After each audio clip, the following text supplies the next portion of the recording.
When I was growing up, if Mikado biscuits were in the house, they didn't last long. This Mikado coconut cream cake is a small homage to them, with a light sponge layered with jam, covered with a sweet marshmallow frosting and decorated with desiccated coconut.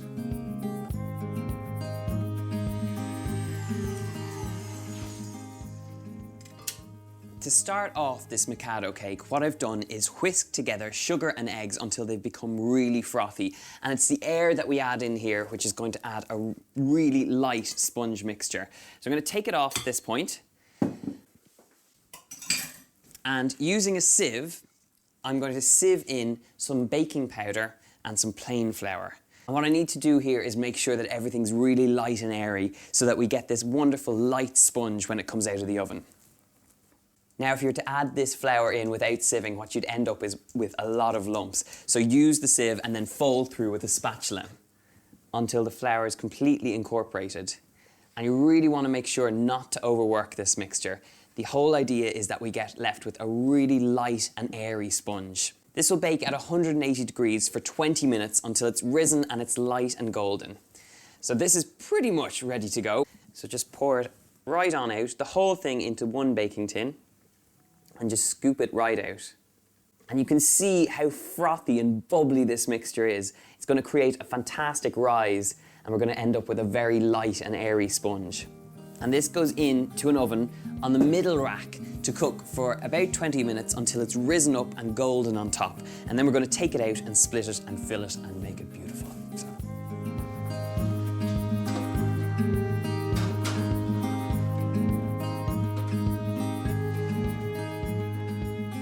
For the frosting for my Mikado cake, it's a little bit different. It's like a marshmallow texture. So what I'm going to do is add some egg whites and some sugar into a bowl sitting over some simmering water. And we're going to slightly cook this and make it almost like a marshmallow.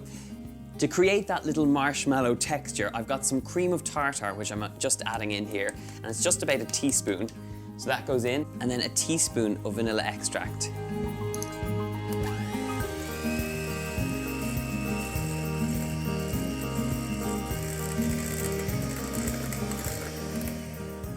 And now just check the mixture by pressing the beaters against the bowl, and once you don't hear any granules of sugar hitting against it, you can take it off the heat. And then I'm going to continue to beat it for about 6 minutes until it becomes quite thick.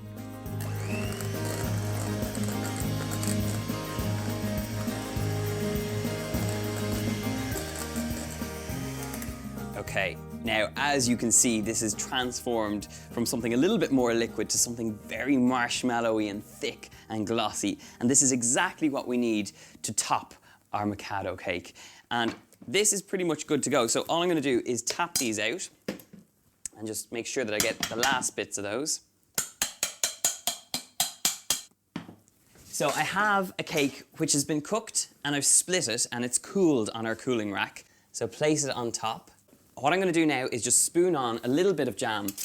Now, this jam, you can leave the pips in if you want, but all I've done is just strained it through a sieve so that we get really smooth and glossy jam. So I'm just going to pour this all the way over and then spread it. This already looks good, and I haven't even started yet. So I'm just leaving back a little bit of the jam because we're going to use it to decorate the top of this cake. Gently now, lay this layer on top. Just take a good dollop of this really stringy marshmallow mixture and just using this bag, squeeze it over. Okay, that should cover us. And now, using a palette knife, I'm going to spread this mixture all the way over this cake. So just spoon it out really generously. And this really is one of those special occasion cakes which look so good. So just using nice smooth movements and using the cake stand to twirl it. We're going to get this all over this cake. So just take a little bit of the mixture and go around the edges to fill in any of the holes you've missed. This is looking pretty good.